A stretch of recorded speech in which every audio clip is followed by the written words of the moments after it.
All right, everyone. As we all know, inbound is only a couple of days away, and it is our mission to stop Brian and Dharmesh from getting to that stage. Jerry, I sure as hell hope you have a better plan on stopping them this year, because last year was a complete failure. I have something, or should I say someone, that will definitely get the job done. Okay, you can come in now. Her name is Giuseppina. Little backstory for everyone. Giuseppina is from the cold and misty mountains of Slavitalistan. Yeah, it's somewhere on a map. She was raised by a pair of traveling snake breeders, and some claim that she's been practicing witchcraft and sorcery for well over 100 years. My plan is to have Giuseppina cast a spell on Brian and Dharmesh that will stop them from getting to inbound. This better work, Jerry. Oh, it'll work.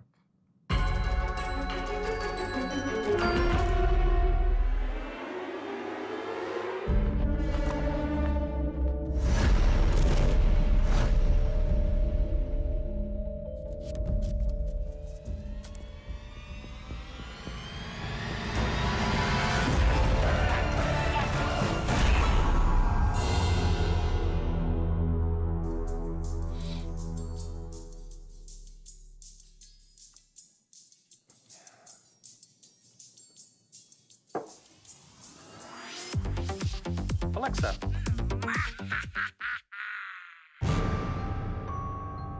Excuse me?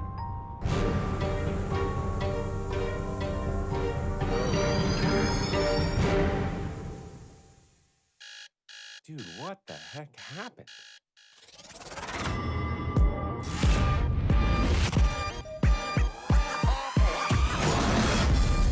Brian, we're puppets!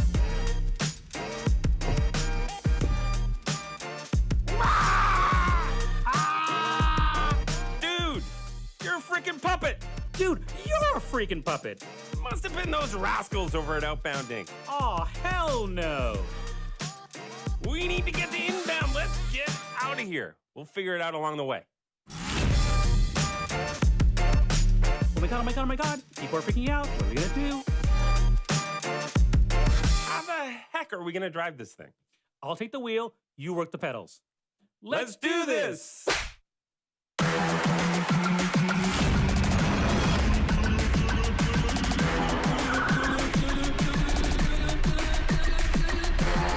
Put your hands up, put your hands up.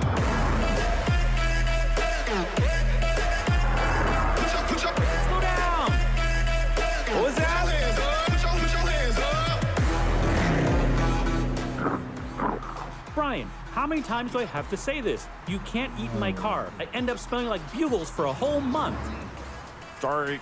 We've got to get our heads straight here. What are we gonna do? Damn these puppet hands. Dharmesh, the stupid phone doesn't recognize felt. Growthbot. Hello, Brian. Remember that shaman I met when I was on sabbatical? I need you to get her on the line and put her through to me ASAP. Okay, please hold. Hello, Sherry? Sherry the shaman? Hello, Brian. You know, I read an interesting parable the other day that you might appreciate. And it read, when a fishmonger catches a... I don't have time for this, Sherry. I'm a puppet. I need you to get to inbound so we can sort all this out. Put your hands up. Sherry, oh man, thank God you can make it. Sherry, we can't go out looking like this. Everyone's going to freak out. Please tell me you can switch us back. Sure. Seriously? That's all you had to do? Dharmesh, whatever. Let's just get out there. Thanks, Sherry. Anytime. Namaste. Put your hands up. Put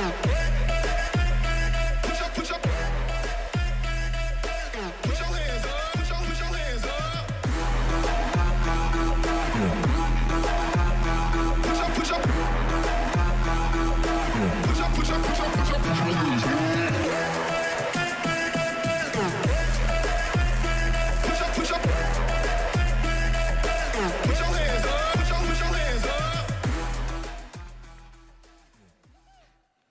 Brian's going to kick this off, and then I'll be back in a little bit. Hello, everyone.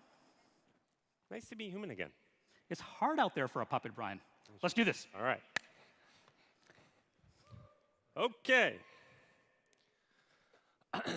I'm a lucky guy because I get to talk about my favorite topic today. And the topic is, how do you take a little, small startup and turn it into a big, growing scale-up? I love this topic, my favorite topic. I don't know about you guys. I have a lot of friends starting companies these days. There's software companies, and they're starting hardware companies. They're starting professional services companies. All these companies, they have three things in common, right? Organic, artisanal, and farm to table. Everyone's starting a company. And I thought, well, it's expensive to start a company. And I went back and looked, how much did it cost HubSpot to get started back in 2006? $200,000 in startup fees. And I said, well, what's it going to cost one of these companies today to get started? About $1,000 in startup fees. Everything's cheaper. It's so much cheaper to start a company. Everything is cheaper, except that one magic startup ingredient: coffee. Doesn't come cheap. It's organic, artisanal, farm-to-table stuff's expensive. Since the caveman entrepreneurs started companies back in the Neolithic age, it's never been a better time to start a company. It's certainly never been cheaper. Right? Everything's cheaper. The internet gives you all these services, very inexpensive. Just a wonderful time to start a company. Now, I've seen this play out in spades at HubSpot and in my own world, basically. We started HubSpot. We had about 30 competitors, if you count, very broadly counting, 30 competitors for to get customers. Small industry in 2006. You roll that clock forward to today, there's over 5,000 competitors fighting for the same dollars we are. There's been an explosion in entrepreneurship in our industry. It's never been easier to start, but the flip side of that, it's never been harder to scale. Since the cavemen were starting companies, it hasn't been harder to grow from startup to scale up. Now, you might say, that's the software industry. I'm not in the software industry. I make real stuff for a living. I'm in the atoms business. And one of my friends said that. I have a friend who's starting a really interesting business. She's in the high-end children's potty business. Right? She doesn't just want to be a pottypreneur, though. She wants to grow up someday and be a tiny toilet titan when she grows up, right? And it's easy to become a pottypreneur. In fact, there are 75,000 pottypreneurs who have beat her to the punch. Every corner of every market seems to be crowded. It's hard to scale. Headwinds are everywhere. Tight labor markets, lots of competition, harder than ever to scale. Okay. I really like this graph. Okay. Sorry, I fell a bit. I really like this graph. Sorry, take a little drink.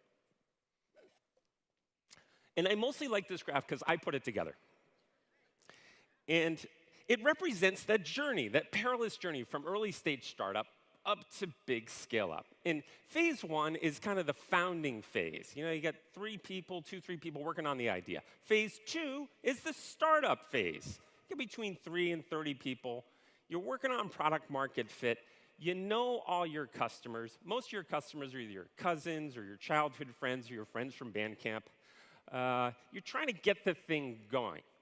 Phase three, well, that's the scale-up phase. You've got more than 30 employees. You've got many millions of dollars in revenue. You're growing fast. You pour money into the top of the funnel. You get a nice return out the bottom of the funnel. I just want to take a measure of the audience. Who in the room is in that kind of phase one, that founding stage, 3 employees or less? Can you clap for me? Okay. Between 3 and 30 employees, you haven't quite got the model scaling yet. Who's in phase two? Okay. And who's in phase 3? They're really cranking. They got the model going, and they're pouring money in the top. Great. Okay. There's a little bit of bad news in this slide. For every 100 companies that start in phase 1, only about 5 make it to phase 3. Starting's pretty easy. Scaling's getting harder than ever. Now, what I want to talk about today is my own journey through this curve, basically. At Hubspot, we breezed through phase 1. About a year to get through phase 1. We got stuck in phase 2. 5, 6 years. Couldn't get the math to work. We're pouring money into the top of the funnel, couldn't get the return. We knew all our customers. Our best reference customer back here, when we had 18 employers, our best reference customer is right over here, Halligan Dharmesh's wife. Thank you, Kirsten. And so this is us stuck in phase 2, 18 employees early on. Now, we eventually figured it out, and now we're at about 1,800 employees. The model's working quite well. And what I want to talk about today is everything we learned, all the mistakes we made along the way to get there, okay? And I can summarize the things we needed to know back at 18 employees that would have been useful and would have helped us breeze through the startup phase to scale-up phase in 3 important muscle groups. And I like to call them muscle groups. There's really no silver bullet, but there's 3 muscle groups we sort of built up in phase 2 that helped us get to phase 3. They were a little counterintuitive. They were a lot of work, okay? So I'm going to go through the 3. Okay. The first muscle group is around hiring.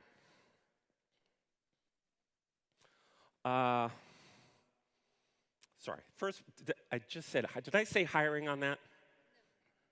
The first muscle group, let's try that again. First muscle group is around scaling your management. So scaling management.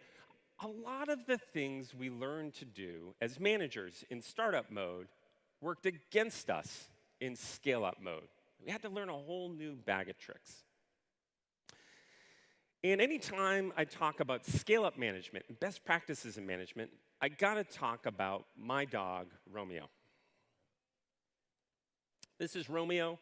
He's having a great time with his favorite chicken. He loves his toy chicken. Toy chicken's not having a great time. Here's Romeo at the toy chicken store. And here's how the conversation always goes. Romeo says, "Yo, Brian, I could use another chicken here." "Rome, how many chickens you need?" "Brian, I'm jonesing for some chickens here."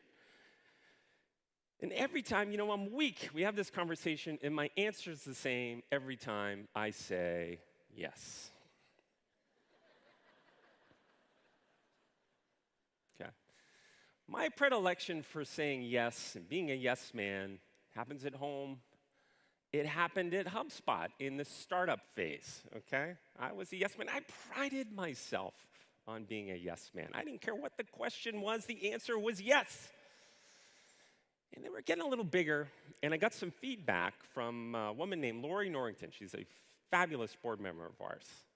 And she said this yes man thing worked great in startup mode, but man, it's backfiring in scale-up mode. We get projects, half-baked projects all over the place. You need to amend your yes man ways. And then she gave me a great expression. I love this expression. She said, startups are much more likely to die of overeating than starvation. Right? Too many projects, not enough. And she said, you have a serious overeating problem. And so I went to work on this. Feedback's the Breakfast of Champions. And I listened very carefully to her, and I went on a yes man diet, and I had to learn an important new word. And I struggled with the word. I could never remember the darn word. I came up with a little hack that really helped. And if you have the yes man problem, maybe you could borrow this.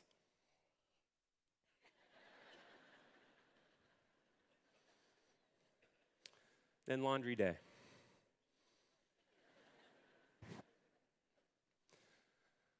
The diet wasn't enough. The diet wasn't enough. I needed an exercise routine to really help me reform my yes man ways. And the exercise routine was a document we put together called our M-Spot, okay? And this has been a killer thing for us. The M stands for mission.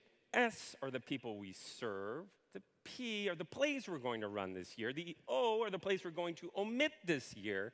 The T are how we're going to track how we're doing on this stuff. And this is a document we put together and publish internally the first week of January every year. It's a really key play for us. Almost every scale-up I've encountered has a similar document to this that keeps everybody on the same page. Now, the key, the hard part of the play, the muscle you need to develop, is on the O. We argue like crazy about those omissions every year, and this past year was no exception. These were the omissions we decided to pass on in 2017.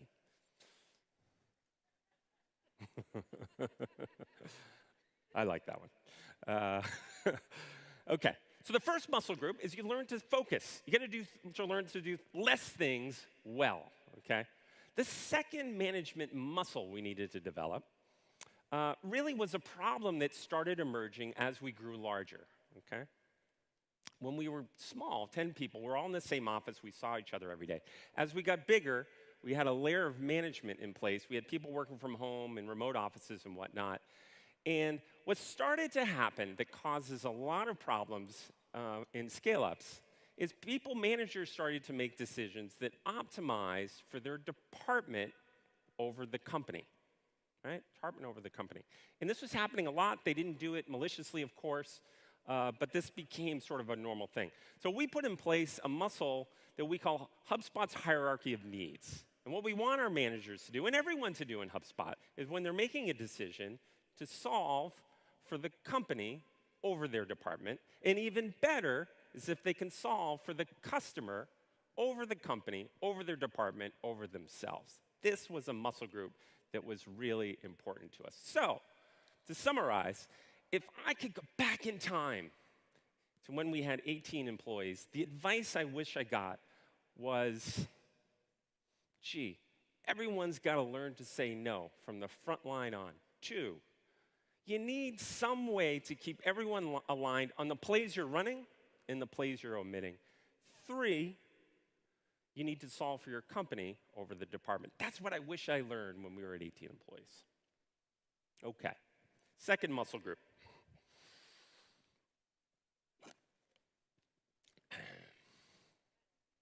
Billie Jean.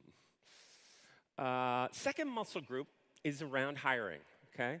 And this sounds like an easy muscle group, and it's an easy idea, but it's actually very hard to do at scale. And we learned a lot of things about hiring that didn't work in startup mode that really enabled things to happen in scale-up mode. Now, when we first started HubSpot, the word culture wasn't one we encouraged discussion about. We didn't talk a lot about culture. We didn't think we could measure it. It felt like a luxury we just couldn't afford, right? And that was until we met this guy. And this is Colin Engel. He's the CEO of iRobot. And Colin's company, they make those Roomba vacuum cleaners, right? And I could summarize my relationship with Colin in one word: man crush. And I joined a CEO group right around when we were 18 employees. And there were 10 CEOs in the group. I joined it because he was one of them. And they spent a whole day once a quarter together. And they picked a topic and went very deep on the topic. And I joined my first meeting, kind of nervous, joined my first meeting. And the topic was culture, which was disappointing because I didn't have a lot to say. The one topic I didn't have a lot to say about. And we go through the meeting, I didn't have a lot to say, and the meeting was going fine. And during the coffee break in the afternoon, Colin kind of took me aside. And he said, Brian, you want to build a great company, right? Sure. He said, if you want to build a great company, you're going to have to hire lots of people, right? Yeah. If you're going to hire a lot of people, you're going to need a great culture. I'm like, okay. He said, culture. Culture is the magic startup ingredient. And I said, hold on 1 minute. Coffee is the magic startup ingredient. Okay. So I went back to the office and had a chat with Dharmesh about this. And we said, let's do a little research. We're both fans of Colin. Colin had a big scale up. We wanted to be like him when we grew up. And let's do a net promoter score type survey of our employees. And this was the first one we've done. We've done hundreds since. And the results came back, and the results were interesting. The number 2 reason that people liked working at HubSpot was they loved the culture, right? They thought the culture was great, and they wanted to talk about the culture. The number 1 reason they loved working at HubSpot was the free organic bugles. Just love the bugles. Okay, so 2 data points. Employees really liked the culture. Colin thought we should do it. So we got to work on our culture, and Dharmesh and I did some work thinking about the culture, understanding what the culture was that we had, thinking about the future of it, and we wrote it down. We wrote it down. I go we because Dharmesh did all the work on this. And we wrote it down in something we call the culture code. And we call it a code, by the way, because we think of it like a piece of software. Okay, we take a piece out, we refactor it, we put it back in. It grows and scales and changes over time as the amount of employees join the company. And it's a lot like a product in another way. If you build a great product in your company, and it's unique relative to your competition, and it's valuable to your customers, gosh, that product's like a magnet that pulls customers in. If you build a great culture, it's unique relative to your competition, and it's valuable to your employees, that's like a magnet that pulls in and retains those employees. Okay. Can you, if you've come across our culture code, you've read it, flipped through it, can you clap for me? Okay, a lot of people have come across it. Colin was largely right about this. We published the culture code. It's had over 3 million views on SlideShare. And it's been a key part of that end-to-end employee experience for all the HubSpot employees. So the first muscle in the hiring muscle group is you need a great culture, and you need to write it down. The second muscle, I have to describe a little bit of how we collaborated at HubSpot to describe this one. We have a section of our wiki at HubSpot where we collaborate, and it's called the lore and mythology part of our wiki. And it's a part of our wiki where anyone can write anything down that we might want to look at later or maybe even laugh at later. And it's a really fun part of our wiki. And this is, I'll give you an example of a post. This is a wiki post that someone put up there in the lore and mythology. We had an outage in 2007, and Dharmesh really pinpointed the scientific reason behind the outage. And somebody wrote down his analysis, pinpoint analysis of it.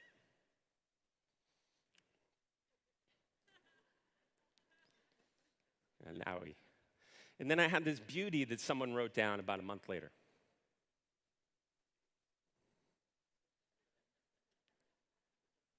Now I want to introduce you. We have 1,800 employees. She may be our best employee. Her name is Katie Burke. She's our Chief People Officer.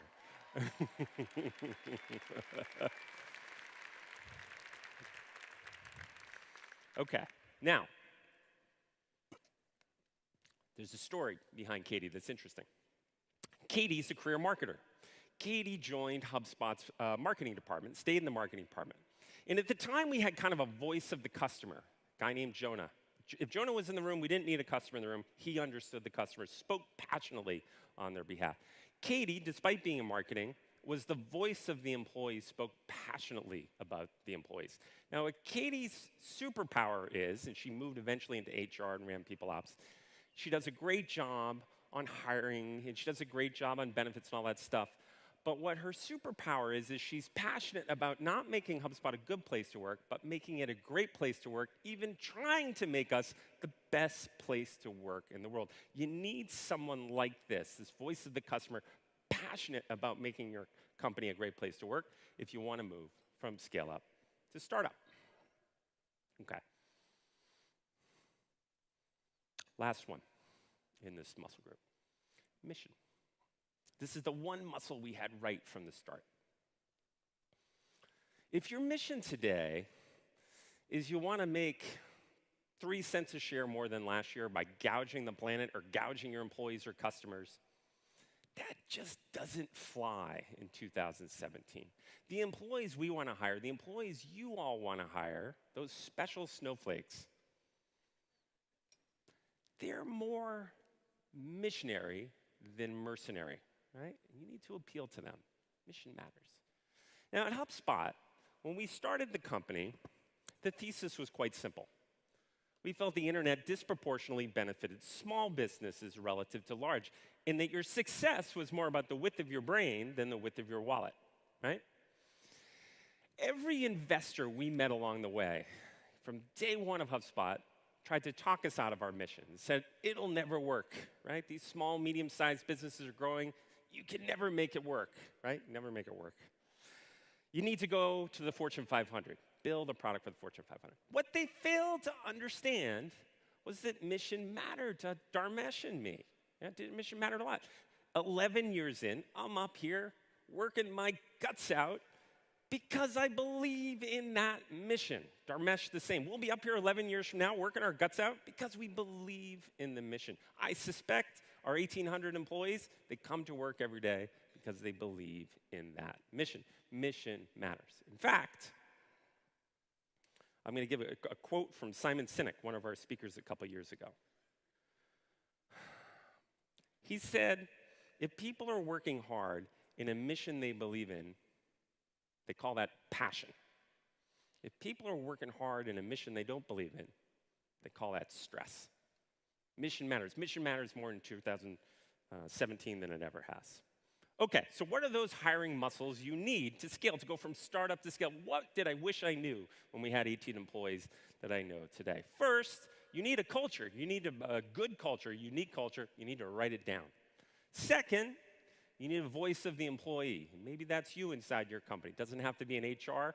HR is necessary, but not sufficient to go from startup to scale up. 3, mission matters. You need a great mission that's compelling. Okay, most of you in the room are doing a fabulous job at building an inbound customer funnel, right? Pulling customers in through the internet. To go from startup to scale up, you need to build an inbound recruiting funnel. It's the same type thing. So nothing up here on the screen. I didn't mention LinkedIn or job boards or recruiters. You need all that, but it's not going to get you there. To go from startup to scale up, you need to master these plays. Okay. One last muscle group.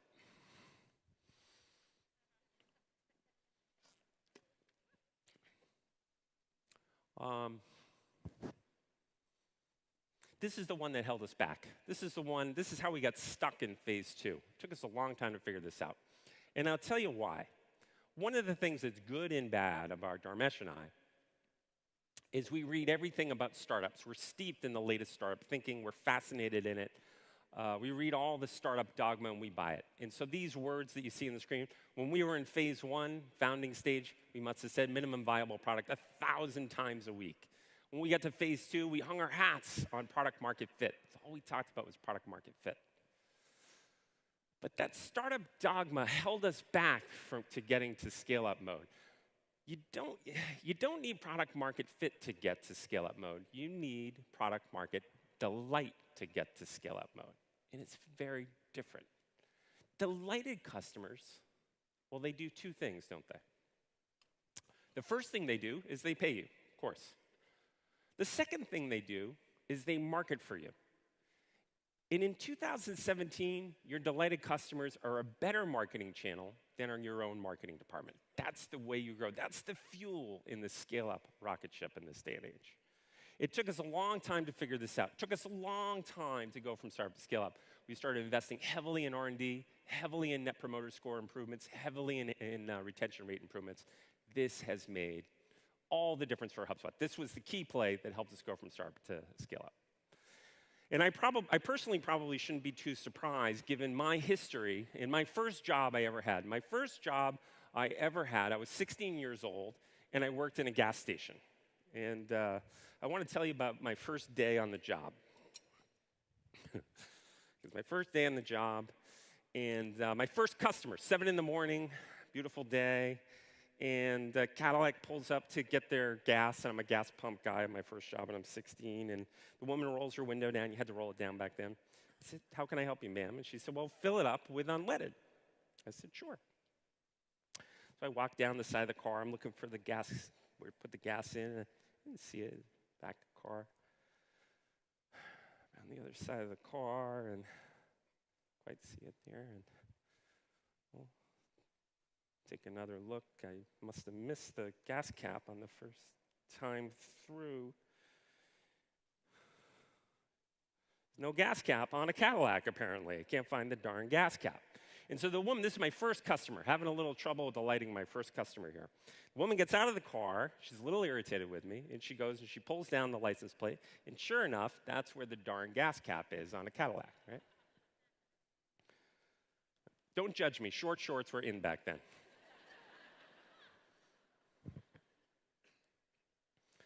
Okay, so off to a rough start, but unscrew the gas cap, right? Put it on top of the thing, and I take the hose out, and I put it in, and go, fill up the thing. Take the thing out, put it in the thing, and I take her money, and she's off. Second customer comes up. Car pulls up. Gentlemen, how can I help you, sir? Please fill it up with unleaded. Okay? Walk down the side of the car. Gas thingy's where it's supposed to be, right on the side of the car. Unscrew the gas cap, and I put it on top of the thingy. Hose out, and I put it in the thing. Go. Put it back in the thing. It's off on its way. I got this, right? I'm a customer delightion machine, right? I got this. And then about an hour in, I served a bunch of customers. My boss comes out. He's busy, and he comes out.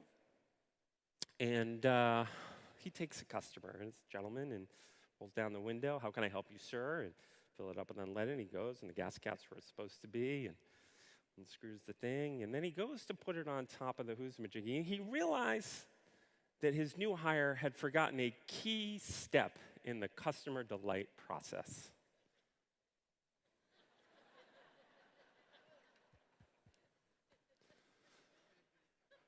I'd like to think I did my own part in helping the gas station industry convert from a full-service industry to a self-service industry. Okay.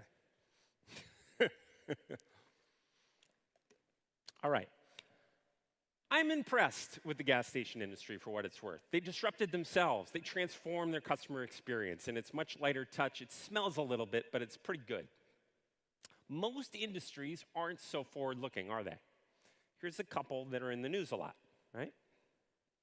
What I want to do with you all today is talk about these disruptions that happen and see if we can learn together something about them, all right? Let's start with the disruptees, the industries that have been turned inside out, okay? There's a line of thinking these days that these companies weren't disrupted, but they self-destructed. And that Netflix didn't disrupt Blockbuster, their late fees did. That Apple didn't disrupt the music industry, buying the whole album did. That Uber, they didn't disrupt the taxi industry, waiting outside in the rain did.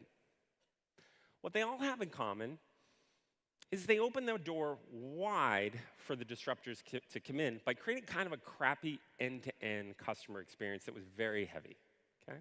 There's a lot to be learned from these guys.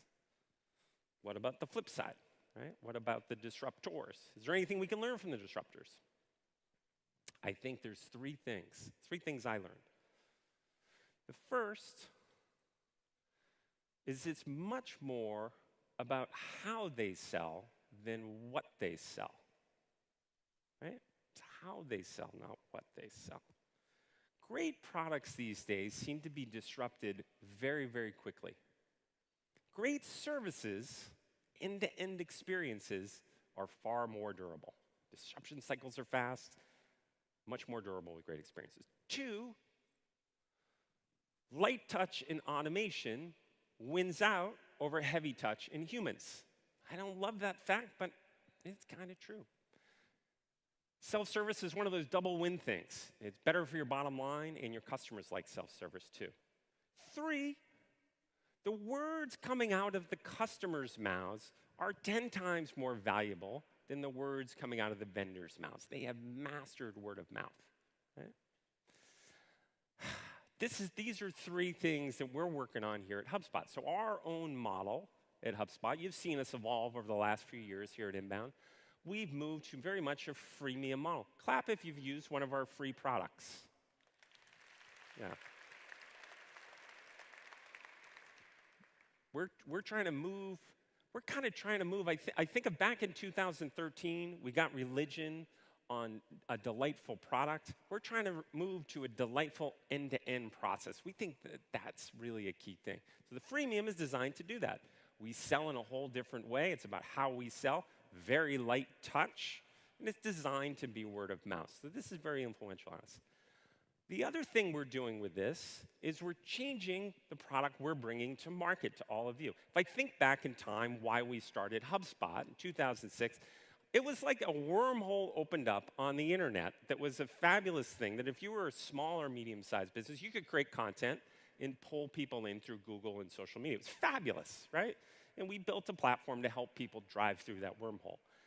That wormhole's still there. It's a bit smaller, by the way.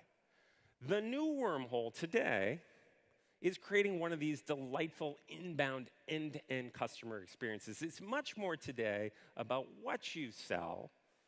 It's much more today about how you sell than what you sell. Your marketing, sales, service departments have never been more important than they are today. Okay, so what are the 3 muscles in the muscle group? First, it's about how you sell more than what you sell. Second, it's light touch over heavy touch. Third, it's not 2007 anymore. It's word of mouth over word of seller. Okay, I want to wrap up with a short story about this guy. That's my son, Luke. Luke's 13, but far more importantly, Luke is 5'2" and 3/4. And I know that because just backstage, he texted me. He texts me every day with an update on his site. You see, Luke is in phase 2, trying to get to phase 3, like all of us. Okay, here's Luke doing the back-to-back thing with my mom. You remember my mom from Inbound last year? Here's Luke doing the back-to-back thing with my sister, Diane. I can hear my mother laughing over here.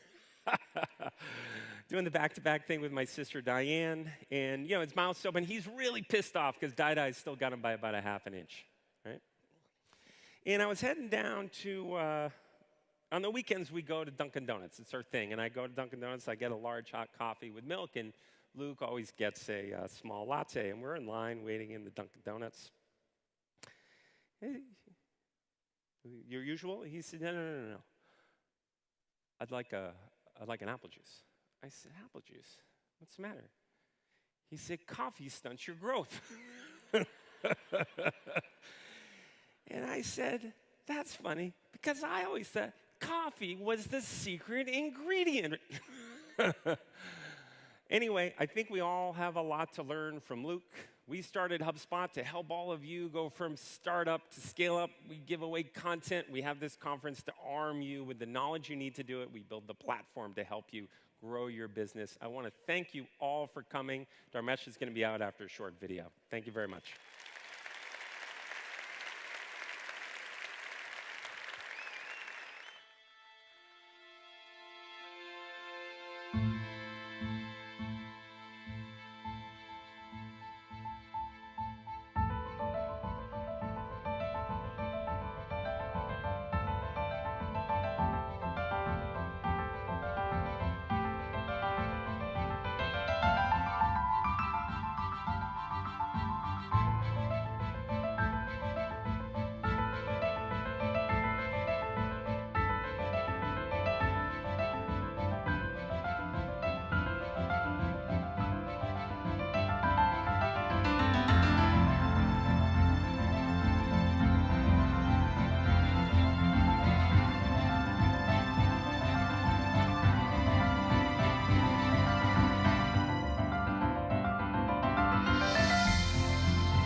So Brian talked about how to position yourself for growth, how to get culture right, how to get decision-making right.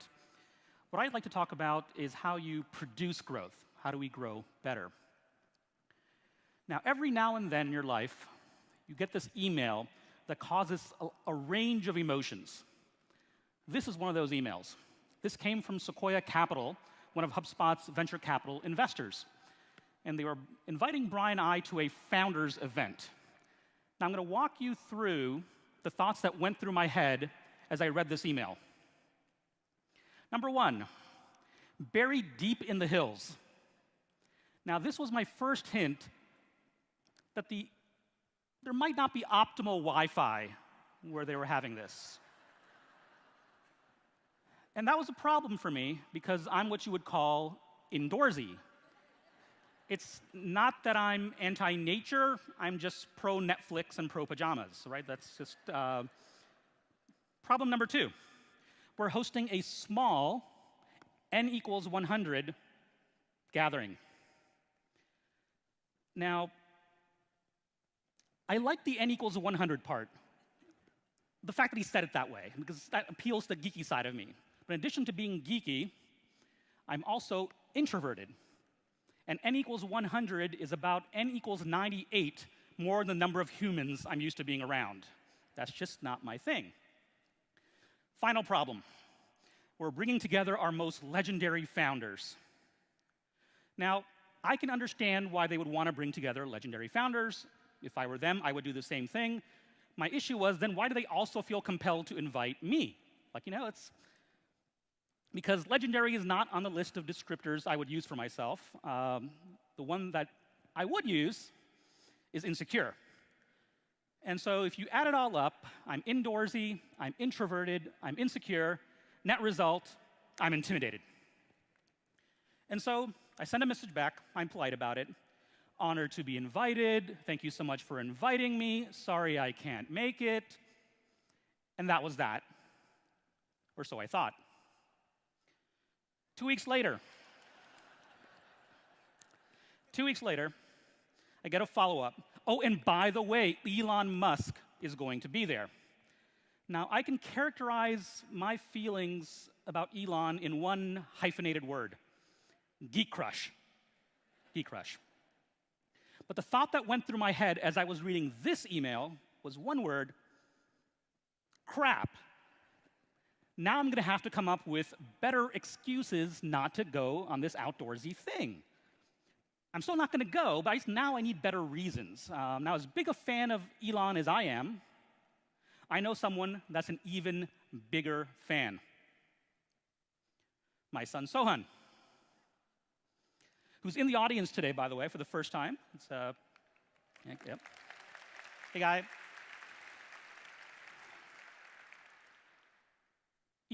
So Sohan is 6 3/4 years old. I know this because every week he gives me an update and tells me exactly how old he is. Sohan's two favorite things in the world are space and cars. So you can imagine why he would be a huge Elon Musk fan. He's seen every launch video. He's used a lot of percentage of his screen time on Elon. And I have a suspicion if there was such a thing as a reverse adoption, he'd trade me in for Elon.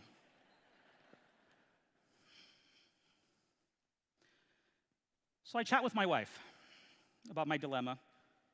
She's outdoorsy, and she's an extrovert. We've been together for 20+ years.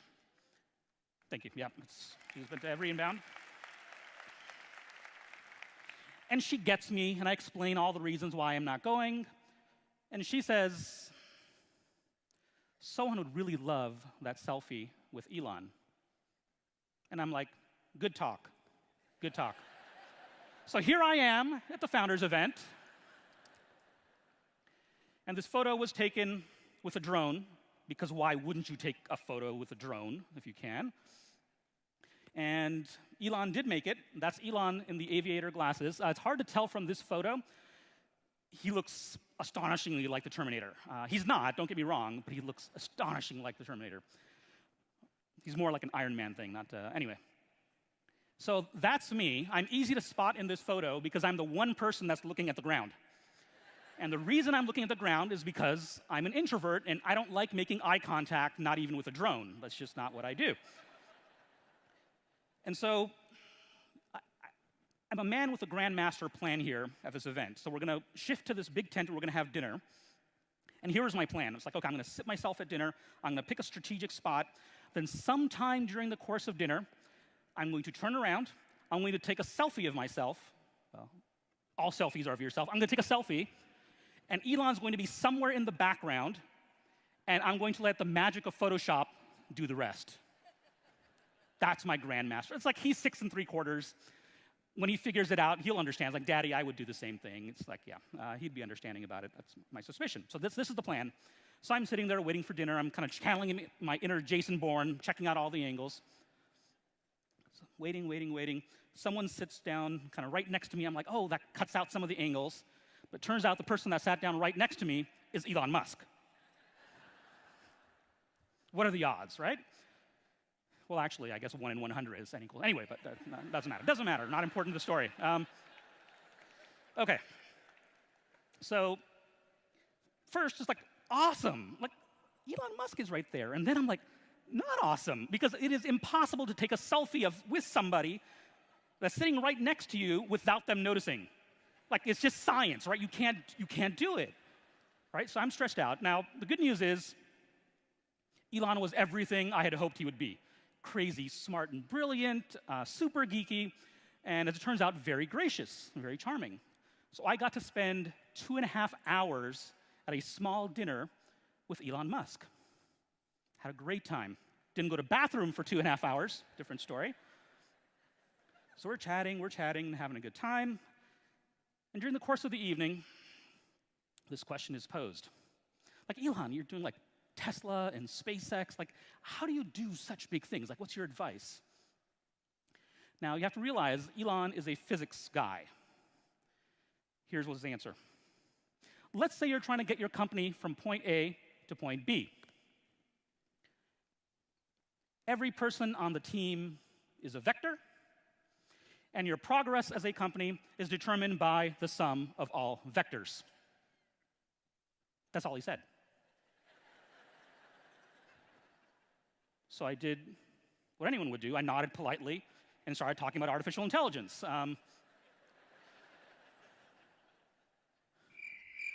So it's 2:30 in the morning. There's no Wi-Fi, just so you know. And I was pondering vectors, and I did the unimaginable, something I hadn't done in years, which is actually like exercise thought without the aid of Google. I didn't even know that was still possible these days, to actually think without having Google right there for you. And here's what I pieced together around what Elon was talking about. First off, a vector is a quantity having both magnitude and direction. So let's say you have a hypothetical company, and you have a person in this company, and let's say they have an impact score of 9 out of 10. They're super clueful, they're committed, they're competent, they're good. 9 out of 10 on this arbitrary scale. Now, this in of itself is not a vector, because we don't know what direction this person is moving in. This is what's known as a scalar, just the magnitude. Okay. Now, if we know this person is moving in the right direction, now all of a sudden, it's a vector represented by an arrow. Let's say you had 4 people in the company, and they were all 9 out of 10s because you've been hiring well, you've got a good culture. Let's say you have these 4 people. And let's say this is how we would represent how they're working. 2 people are pulling in one direction, 2 people are pulling in the opposite direction. The algebraic sum of these 4 vectors, that's what Elon is talking about, is what's known as the null vector. It has 0 magnitude and unknown direction. Nothing is being accomplished.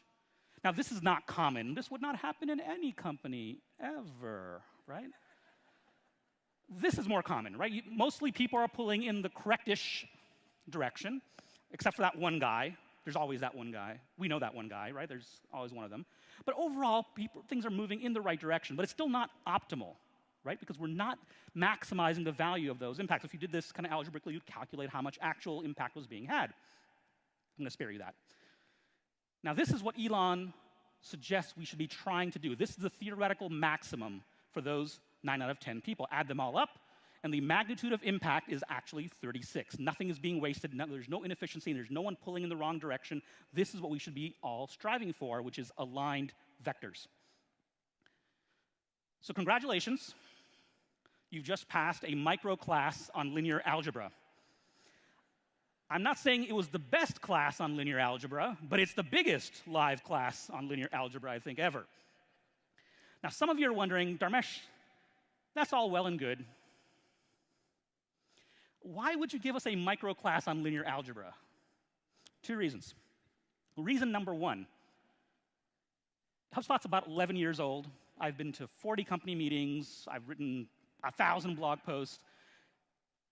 And some things stick when I tell them. It's like, oh, I learned this thing, I read this book, I met this person. This idea of aligned vectors is the thing that has stuck the most with the HubSpot team. It's part of the vocabulary now. It's just simple enough to understand, but then applicable in a wide enough cases to be useful. That's reason number 1. Reason number 2, in my experience, in the hundreds of companies I've talked to, including HubSpot, the number 1 issue most companies have is misalignment. And it's not just the misalignment, oh, the people are not aligned around the company's goals. That happens. There's an even larger issue where the company's goal is not aligned around what the customer wants and needs. That's a much more insidious problem. And so the idea here is, okay, so what does the customer want? What does the customer need? And Brian talks about this, right? He's like, people want a delightful end-to-end customer experience the whole way through. That's what customers want. That's what the company's goal should be. Okay. So Brian said this, we believe this. If you have a great culture, it makes recruiting easier. Similarly, if you have a great customer experience, it makes scaling easier. So that's the goal. If you want to grow and you want to scale, you have to solve for a delightful end-to-end customer experience. Now, usually by this point in the keynote, Brian has dropped an F-bomb. He hasn't yet today, so it's incumbent on me to do so. You've just been funnel bombed. This is a typical funnel showing 3 stages in the customer lifecycle. We want to attract people into the business, we want to engage them, hopefully turn them into customers, and we want to delight them and hopefully turn them into advocates. Now, speaking of funnels, approximately 50% of the whiteboards at HubSpot have a funnel drawn on them at any given point in time.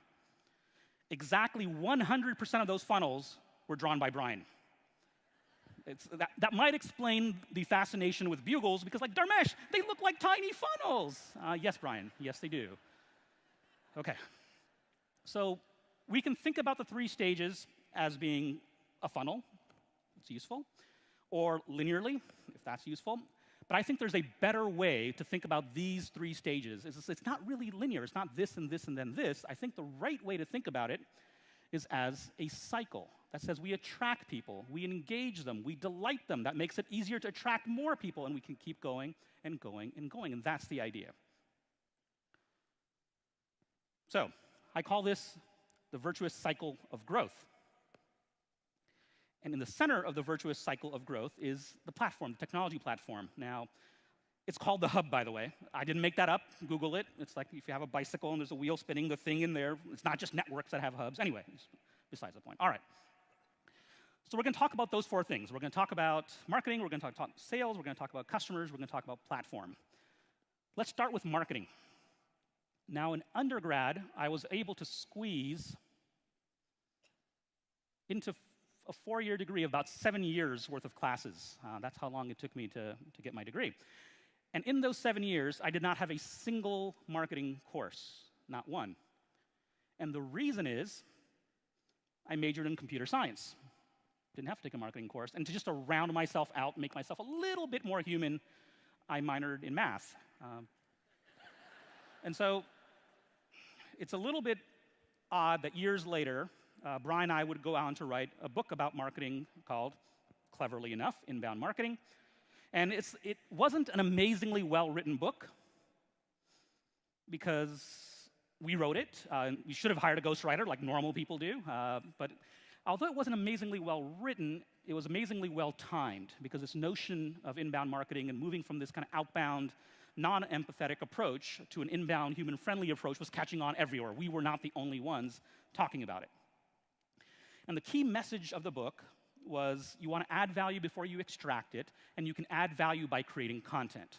It's the summary of the book. The good news is people listened.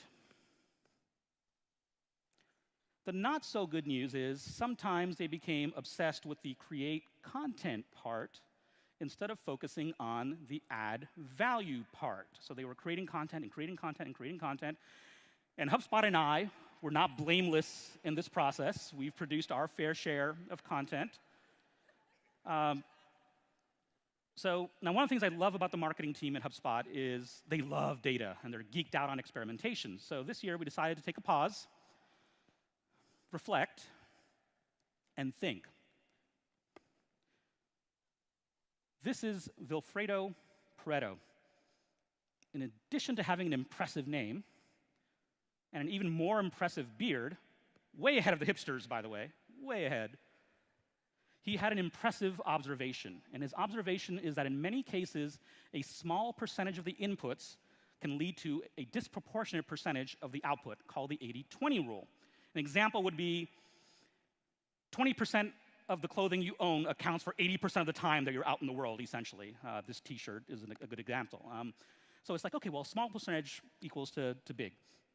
So we decided to look into this. It's like, okay, well, we're going to analyze all the posts that HubSpot has posted over a time period, and it's like, oh, do our top posts, our top 20%, do they produce 80% of the leads? That's what the content is supposed to do. And we were a little bit disappointed with the results because our top 20% did not, in fact, produce 80% of the leads. They produced 93% of the leads. Now, the reason this was a little bit disappointing was that it meant, in theory, we could have done 80% less work and still gotten only 7% fewer leads. That's the theory, right? It's like, okay, well, we did all this. Like, why did we do this? And so, like any good theory, we decided to test it. Here's what we did. We said, we will take one of our blogs, and we will cut the blog posting volume down by 50%. We will pick the above-average blog posts, and we'll publish those. Now, this is not above average like in Lake Wobegon, right, where every post is above average. It's not one of those. And what happened was actually not that shocking. As the quality went up, even though we took the post volume down, the number of views that we got, the number of leads that we got per post went up, right? Oh, better content does better. Who would have thought that, right? And so the lesson here, hard-won lesson for us, is that we should all be doubling down on content. We should all be doubling down on content, but we should be focused on the quality of the content, not the quantity of the content. Spend twice as much time. Pick only your best articles, because what you're trying to do is think of each little piece of content as this tiny little vector, and you're trying to align it with marketing's goals and the company's goals overall. And your goal is not to produce a lot of content. Your goal is to produce a content brand where you have a reputation for publishing remarkably useful, brilliant content. That's what you want. All right, so obviously, content creation is not the only activity that marketing does. There are other things that marketing invests time and money in, which brings me to everyone's favorite topic, budgeting. You can withhold your applause. I know it's a little bit. Okay, now some of you are thinking, well, Dharmesh, you realize that budgets don't come in like stacks of bills and brown paper bags. Yes, I realize this. This is marketing. They would be organic, artisanal, farm-to-market designer bags, right? Like, I get that. I'm going to walk you through how the budgeting process works at many companies. Not yours, but many companies do this. Starts off with a spreadsheet. The first tell is the fact that it's got the word budget in it. Easy, easy sign. Here's how it works. So we're going to start 2018. We're going to take the prior cell, which is 2017 budget. We're going to multiply by 1.1, basically add 10%. And then the magic of Excel, we're going to drag that cell all the way down. Boom. Cupcakes and coffee for everyone, right? We're done with the 2018 budget. Now, if we were talking about other departments that don't change very much, let's say HR or finance, this is a reasonable way to go about making a budget. It's not perfect, but it's okay. Marketing is not one of those disciplines. Marketing is changing all the time. So what we should be doing is we should be saying, hey, we want to align our budget with what we understand about human behavior now. So if there's a shift happening from textual content to visual content, which there is, our budget should reflect that. If there's a movement from email to messaging, our budget should reflect that. So that's marketing. Let's say your marketing team is cranking, vectors are aligned, content's being produced, leads are coming in. Now it's time to talk about sales. As it turns out, in grad school, I did have a sales course. And sales class in college is a lot like sex ed in high school. It's a little bit awkward, it's a little bit weird. Half the people are like, this is all old hat. I'm not going to learn anything I don't know here, right? This is a waste of my time. The other half are like, I'm paying attention, I'm learning stuff, but I'm not sure I'm going to need this stuff anytime soon, right? That's the other half. Now, I went to high school in India, and so we didn't have that there. I mean, we had that. I mean, we have 1 billion people. We just didn't have a class about it, I guess is what I'm saying. Clearly, we had that. So the lesson here is that there's this shift that's happening in sales now. It's been happening for a while, and we're seeing it at HubSpot, is that some people are not great at selling, but they're actually really good at getting sales. Now, this sounds like a paradox. It's like, well, what do you mean? Like, they're not good at selling, but they're getting sales. It's because we confuse the activity of selling with the outcome of sales. Selling is one of the possible activities one could do to result in a sale. As it turns out, there are more, and as it turns out, one of the best ones, instead of hustling, is actually helping. So we've been testing this theory at HubSpot. Some of our best performing salespeople at HubSpot came from our customer support team that are used to helping customers all the time. So this works. I'm not suggesting that we stop hiring kind of classically trained salespeople. I'm suggesting we have a new pool of talent that are much more effective than we would likely expect them to be. Now, we did a study at HubSpot. It's something I'm a little bit bothered by. I was surprised, too. We surveyed a bunch of sellers, salespeople, and asked them, do you believe that you are adding value to the prospect? You're adding value to the conversation. 82% of the people surveyed, the sellers, said, yes, I believe I'm adding value to the prospect. We asked the buyers, do you believe in the sales conversations you've had, do you believe that value was added to you, that the salesperson added value? Only 34% said, yes, I believe the salesperson added value to this conversation. This is a big problem, but also a big opportunity for us. And the lesson we have learned at HubSpot is we should be doubling down on sales conversations, but in the same way as we thought about marketing, which is not doubling down on quantity, but doubling down on the quality of sales conversations we're having. We need to think about the sales process, it's part of a larger end-to-end customer experience. So you don't want a brilliantly written blog article that pulls someone in and then have a crappy sales experience. That's not, it has to be delightful the whole way through. Now, HubSpot has been working in the sales business. Obviously, we have a sales team. We build sales technology, which I'd like to talk about. Before I talk about it, a disclaimer and a warning. Portions of the remaining content that I'm going to have are rated SP, self-promotional. May not be appropriate for all viewers. And just to kind of give you a cue in case I'm being overly subtle, I will put the small SP on slides that I believe you need a cue on, possibly, in terms of being self-promotional. So in 2014, on the inbound stage, we announced and released HubSpot CRM. And the idea behind HubSpot CRM is we wanted to be the CRM of choice for small businesses. And we wanted to get all these companies that weren't using a CRM at all, they were sitting on the sidelines, we wanted to be the CRM for them. So we did a couple of things. We made it easy to use, important, and we made it free. Turns out that works too. And so it was very popular. Thousands of businesses started using HubSpot CRM. But the thing that sort of kept coming back to us, there were thousands more businesses that wanted to use HubSpot CRM. Maybe they were dissatisfied with their existing CRM, or they had never quite made the leap because they thought it was too intimidating.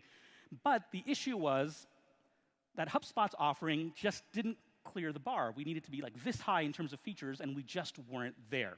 So we weren't appropriate for their more sophisticated needs. And so we've been working for years on what has been the largest R&D project in the history of HubSpot. I know, I've been here for a while. And I think we clear the bar now. So we're launching today is a new, grown-up HubSpot sales professional. Here's what it does. This is going to be interesting. So you asked for, oh, we want better team management. We want better security and control so we can manage our teams better. We want better automation so we can send, we want better machine learning stuff for predictive lead scoring. We took all the requests that we had for a grown-up CRM and we put it into HubSpot Sales Professional. Who's excited? All right.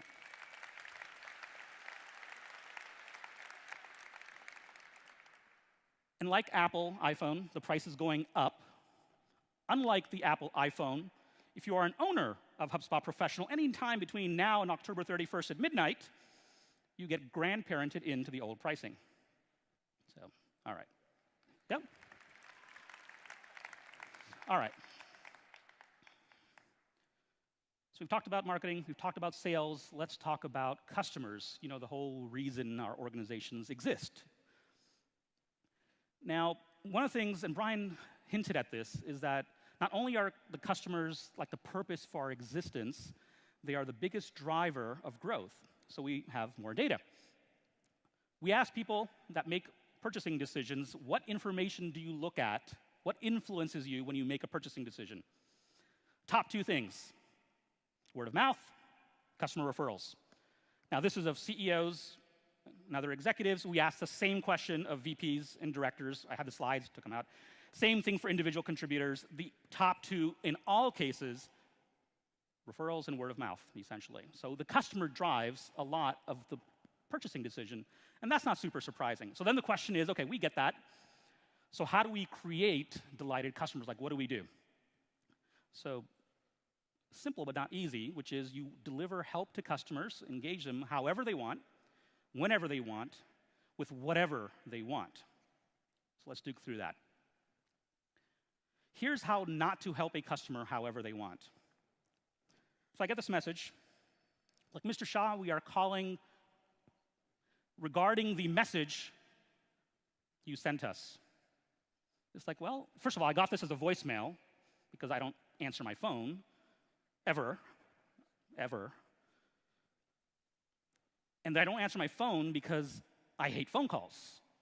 I hate phone calls with a fiery, burning rage. Fiery, burning. By the way, ever since I was yay big, I've wanted to use that keynote animation. Can we do it one more time? One more time. I'm going to watch it with you. Let's see here. Fiery, burning rage, yes.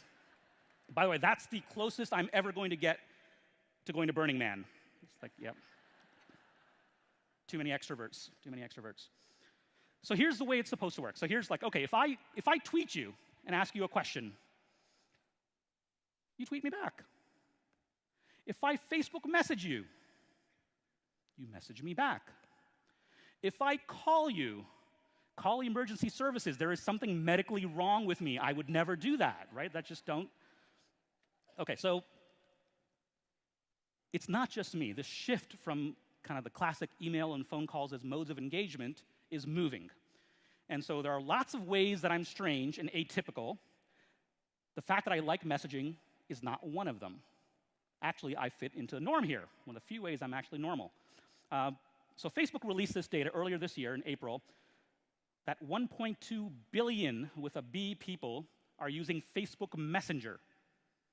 Not WhatsApp, not just Facebook Messenger. That's interesting.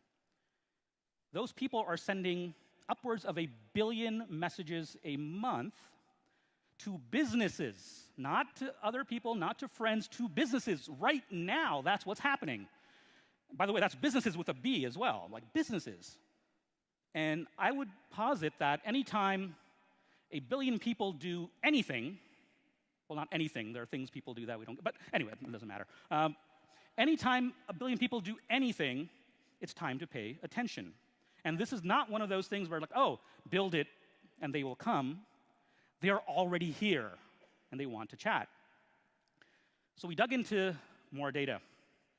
Now this is internal HubSpot data about HubSpot's own customers and websites from our CRM. So it's internal data. Please don't tweet this or share it widely. I'm kidding. It's like on a 50-foot screen. That's like, it's fine. Just a little legal joke for the legal counsel.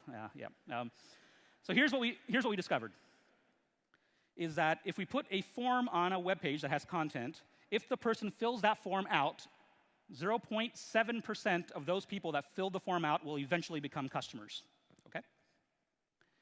If instead we put the HubSpot Meetings app, which allows people to schedule a meeting with a salesperson, and if they indeed schedule that meeting, that number jumps to 13%.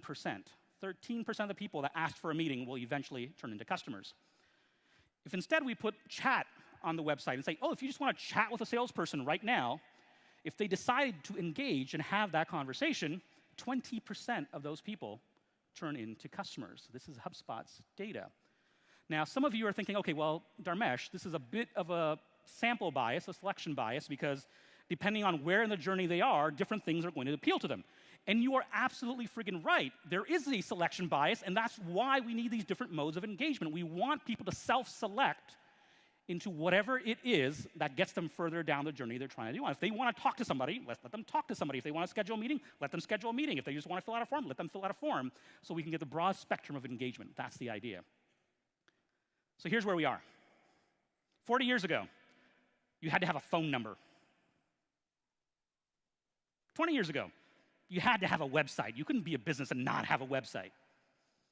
What's happening today, because billion-plus people are messaging, they are going to expect to be able to reach businesses over messaging apps, whether it's Messenger or WhatsApp. Apple just announced iMessage is going to support business accounts, so you can have a business presence on iMessage as well. So all of the major messaging providers are all adding business accounts, so you can have a business identity on these messaging apps. Okay. Helping customers whenever they want. Now, your business may not be open 24 hours a day, but as it turns out, the internet is.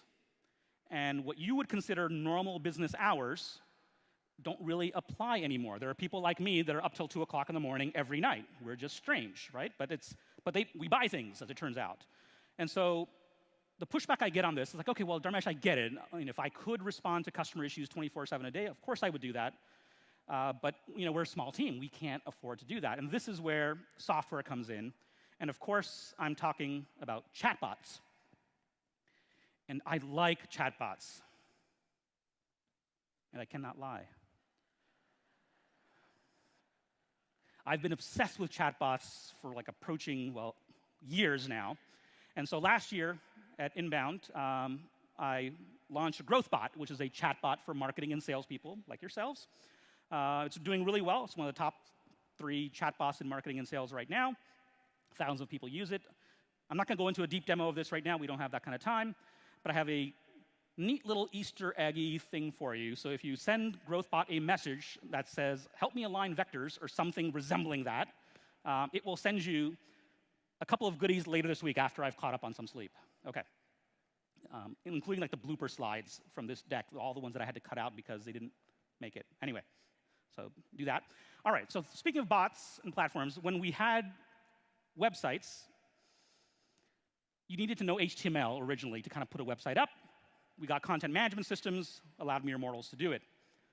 Then we wanted to send smart, personalized emails out. Originally, you needed engineering.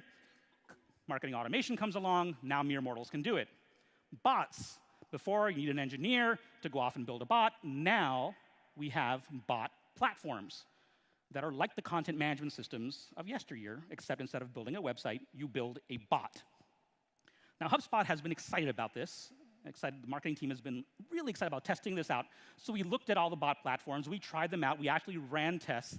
And our marketing team fell in love with this bot platform called Motion AI. And it's a visual bot builder that lets you kind of drag and drop and build a bot.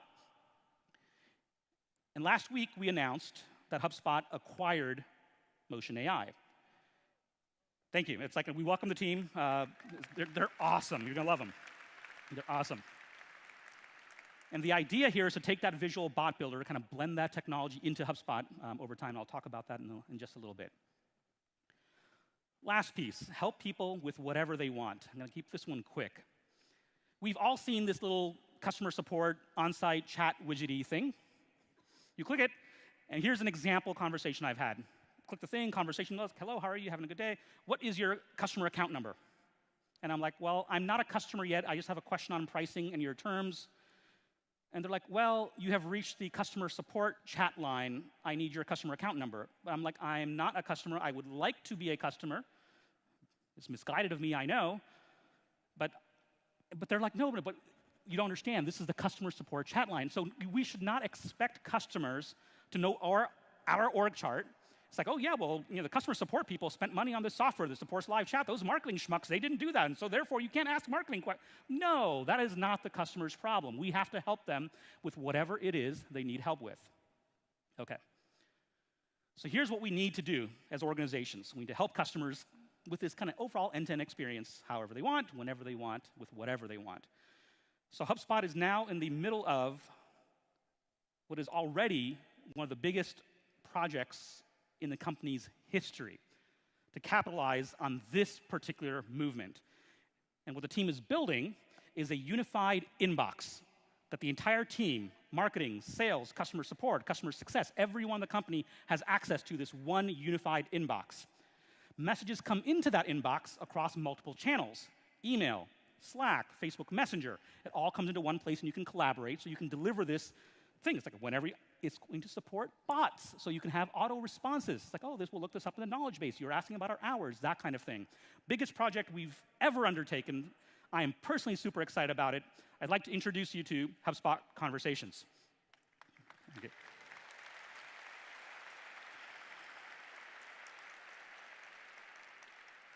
So I think that's pretty good news for you, pretty good news for your customers. What's great news is that we think this technology is so foundational to the customer experience, so foundational and core that every company should be doing it. We are going to include that baseline version of HubSpot Conversations in HubSpot CRM free. Yep. So if you are not a HubSpot CRM user yet, you should be. Sign up. This is as good a time as any. All right. So we're talking about tech. We've got one segment left. We have to talk about platform. And the reason we have to talk about platform is I'm the Chief Technology Officer at HubSpot. I am bound by my employment agreement to HubSpot to talk about platform. This is my job. Now, granted, I wrote that agreement as a founder, but still, we're going to talk platform. All right. One of the big decisions lots of organizations face is to try and choose between, do I go with a platform that gives me most of what I need, or do I assemble, kind of self-assemble, a group of discrete products and get what's known as the best of breed? So it's like the most of what I need versus best of breed. That's the decision.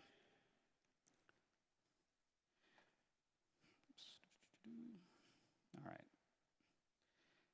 When companies choose not to pick a platform, here is the reason that is the most common. None of the platforms gives me everything I need. This is a fantastically good answer. It happens to be true. There is no platform anywhere that gives every customer everything they need. It doesn't exist. Not at HubSpot, not anywhere. But there's good news. Open platforms have won out over closed platforms. All the platforms that are out there are open, so you can add third-party products and integrate them in. And this is, like, there's no software company on the planet that says, oh, our platform is so closed, you're going to love it. It's awesome. It's like, by the way, this is like the impossible to open packaging thing. And just a little pro tip on customer experience. If you're going to make something that you use to open impossible packaging, don't put it in impossible to open packaging. Just a pro tip. That's what I would consider non-delightful experience. Okay, so the good news is open platforms have won. The better news is you have 5,000 plus options in terms of things you can add to that platform. Now, I know you've seen this diagram because you've seen it twice today, right? What you might not know is this is the guy that does the noble work of maintaining that beast, keeping and to the community's advantage. He's been doing it for years. This is Scott Brinker. Scott Brinker is an awesome guy. Fun fact, he and I were classmates in grad school. Funner fact, as of last week, by the way, Scott knows more about like technology in our industry than like you can shake a stick at. By the way, like, I don't know why people use like shaking a stick as the benchmark for things that are formidable. I never got that, but no, it's fine. Scott knows a lot about technology in our industry. So as of last week, I'm thrilled to announce that Scott is now the VP of Platform Ecosystem at Hubspot. Yeah, this is huge. Great guy, great guy. And his charter is going to be to help 5,000 flowers bloom. Flowers he's been studying for a long time. What we want to do is get all these companies to kind of align their vectors with what the industry needs, essentially. And HubSpot's looking to help them kind of do that. So our advice, okay, I'll say my advice is start with a core, I know I'm biased, start with a core backbone platform and then plug in the gaps. Scott would say the same thing. I shouldn't be putting words in his mouth since he's only been here a week, but whatever. He would say the same thing. I've asked him. And the result here is not best of breed. The result is the best of both worlds. That's what you get as a result of this approach. So I think it's the smart way to go about it. So this is the HubSpot platform. We have the Marketing Hub, which you know about, the Sales Hub, which you know about, the Connect Hub, which is our integration partners. By the way, we went from about 48 partners in our Connect program to over 100 this week. So we've doubled over the course of last year in terms of people integrating in with HubSpot. But there's always been something missing, right? There's been one thing, one product, because we've talked about what marketing teams get, what sales teams get. The thing that's been missing is a customer hub, right? Like, it seems a little bit obvious. And so we've been working internally on tools for ourselves to help us with customer support and creating customer success and getting feedback from customers and building out a knowledge base. We've been building this for years for our own use. And I'm thrilled to announce we're going to take all of that work and we're going to deliver to you Customer Hub, the next big product in the HubSpot platform. Thank you. So thank you. I think this is good news for you and your customers. The great news is that we think this is so foundational to delivering a good customer experience that we're going to take the core functionality of Customer Hub and put it in HubSpot CRM free. Yep, and that's the plan. All right, so that completes the cycle. If you want to learn more about HubSpot products, the HubSpot platform, juicy details, other announcements I didn't have a chance to cover, I encourage you to go to the product spotlight, which will be after this session in this very room, so you can keep your seats after I wrap up. Not right now, but just in a little bit. And Christopher O'Donnell, who's our VP of product, runs that session, and he's funny and he knows a bunch of stuff, so I encourage you to go. Okay, wrapping up. So this note is more for me than you, although I've heard it's a good idea to do generally in terms of breathing. It's not bad. And I'd like to wrap up with a lesson from, I've talked about Elon, one of my favorite philosophers. Brian talks about his favorite philosophers. I want to share a lesson from my favorite philosopher of all time. And this is Niranjana Shah. It's my mom. And she passed away earlier this year. Hence the breathing part, I had to kind of collect myself. I've practiced this like 23 times. I've broken into tears only 21, so I've got a pretty good chance of making it through here. Okay, so the thing about my mom, the thing I remember most, is that she was fiercely principled. If she knew she was on the side of truth and justice, she would not take crap for anybody. She would not back down. That was a thing that defined her. And it's funny, so she was married when she was 16. This is in rural India on the West Coast. Actually, yeah, she was married when she was 16. She had me when she was 18. Now, it's been a long time since that time. I am now 49 3/4 years old. Sohan tracks that as well. November will be the first birthday I have without my mom. And one of the things my mom kind of told me is like, oh, what was I like? It's like, well, you were kind of a quirky, contemplative, a little bit socially awkward little boy. And now I'm about to be 50, and I'm a quirky, contemplative, socially awkward, slightly older boy. But I'm also a father. And you might recall the story I told you in terms of dinner and the selfie for Sohan and the fact that it's like it didn't quite happen. My mother was proud as she could be that actually did come back with a selfie with Elon. She got to see that, which is awesome. No Photoshop involved. It was only minimally awkward. My son Sohan was obviously delighted with the selfie with Elon Musk that he could show all his friends. Of course, the delation lasted about 2 weeks. That's how things go with kids. So I'm going to answer the question that we opened with. How do you grow better? Here's what I think. Here's what we've learned. And this is the heart of the inbound movement. This is the heart of why we get up in the morning. This is, I think, why you all are here. The key to growing better is first to kind of believe in people and understand that everybody wants love and respect. That is a universal truth. Key number one. Number two is you need to kind of say what you believe, not what you think will drive the numbers in a certain direction. Have the belief that people matter and say what you believe. And finally, and most importantly, do the thing you say. Walk the walk. As best as you can, walk the walk. So I think if you can align those three vectors, that's how, as an individual, as an organization, that's how I think you grow. It's always an honor and a privilege to share time with you folks. Thank you. And on a closing note, Mom, if you're watching the live stream from somewhere, thanks for everything. And don't worry, I've been eating completely fine. I am not withering away by any stretch. Thank you.